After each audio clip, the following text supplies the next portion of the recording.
Anak-anakku yang terkasih, salam sejahtera, salam sehat untuk kita semua.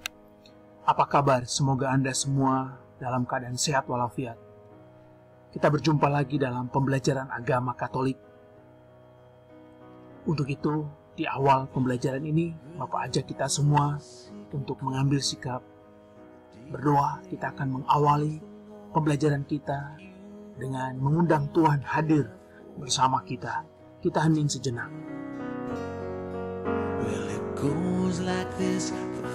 Dalam nama Bapa dan Putra dan Roh Kudus, amin. Allah Bapa dalam surga, syukur berlimpah kami haturkan kepadamu, karena kasih-Mu yang tak henti-hentinya Engkau curahkan kepada kami.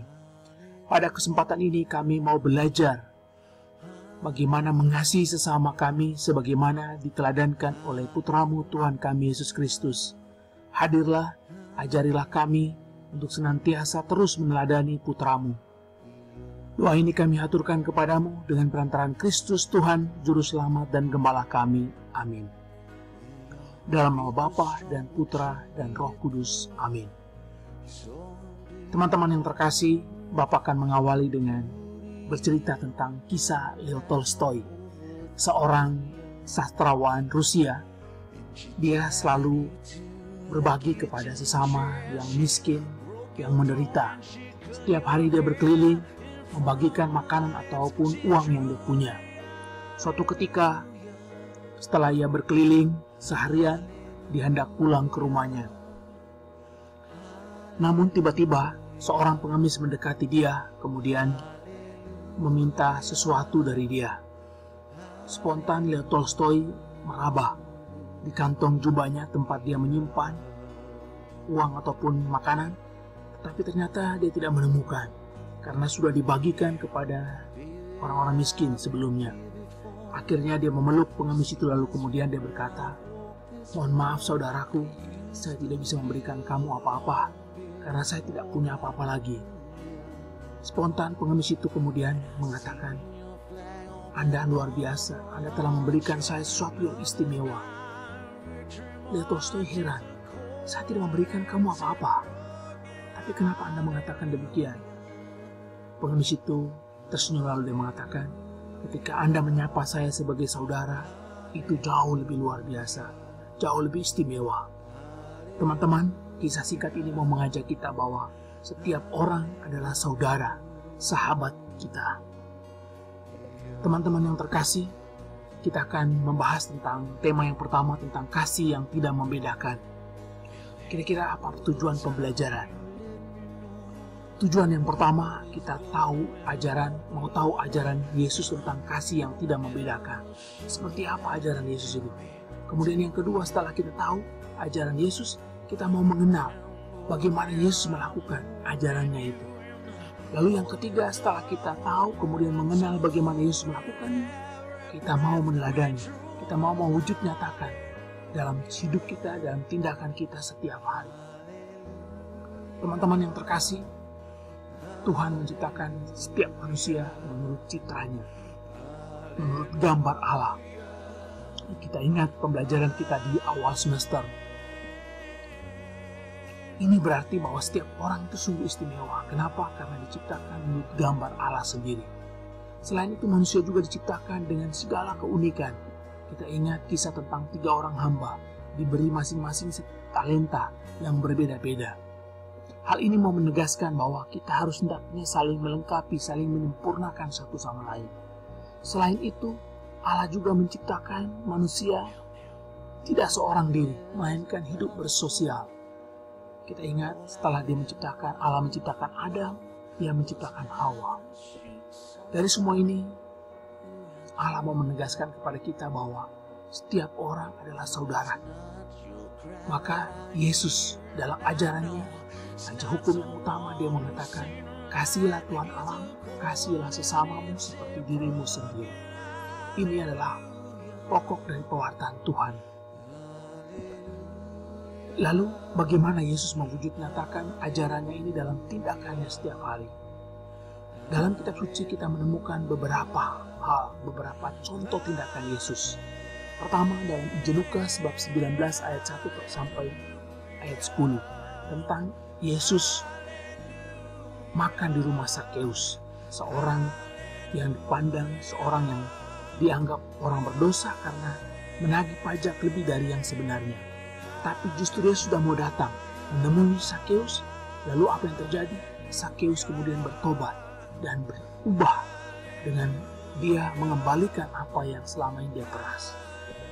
Yang kedua, ketika Yesus mengampuni perempuan yang kedapatan berzina dalam Injil Yohanes bab 8 ayat 2-11.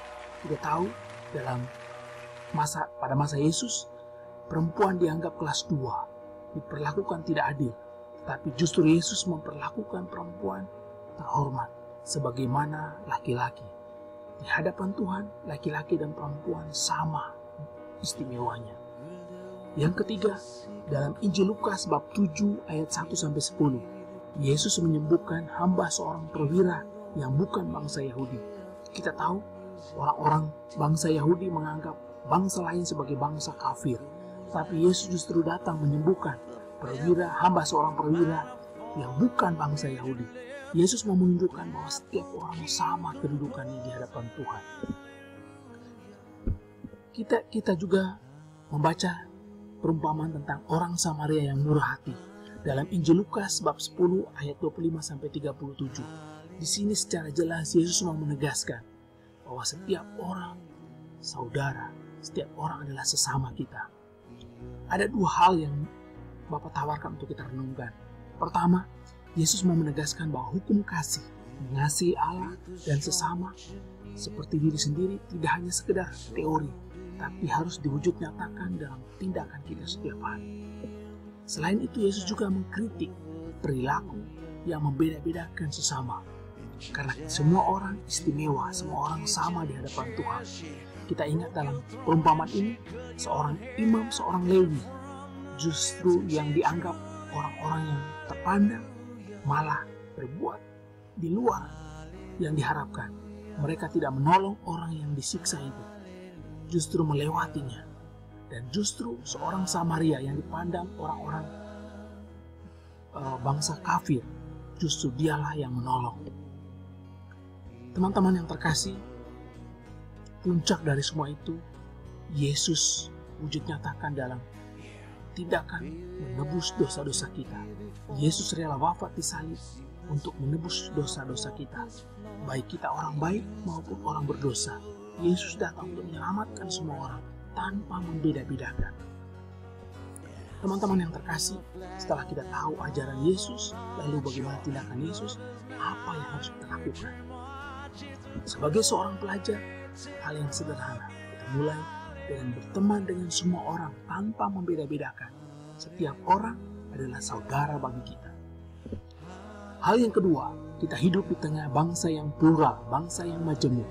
Maka kita diajak untuk menghargai setiap perbedaan. Perbedaan hendaknya menyatukan kita, bukan memecah belahkan kita. Yang ketiga, kita diajak untuk menolong siapapun tanpa membeda-bedakan.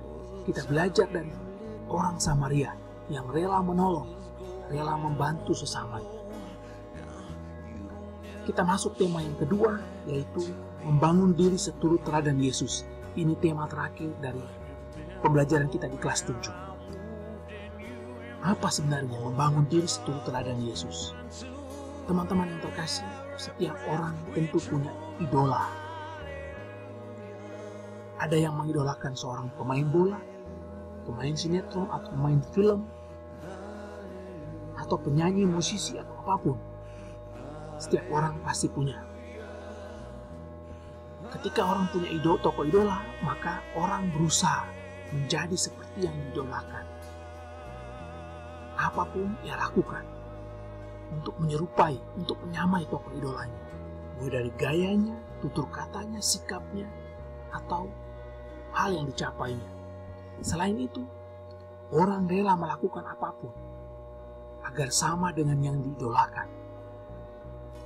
Lalu bagaimana dalam kehidupan beriman kita? Kita punya seorang tokoh idola sejati, yaitu Yesus sendiri. Lalu bagaimana kita membangun diri seturut teladan Yesus yang merupakan tokoh idola kita? Membangun diri seturut teladan Yesus, ini berarti Pertama, kita merasakan seperti yang Yesus rasakan.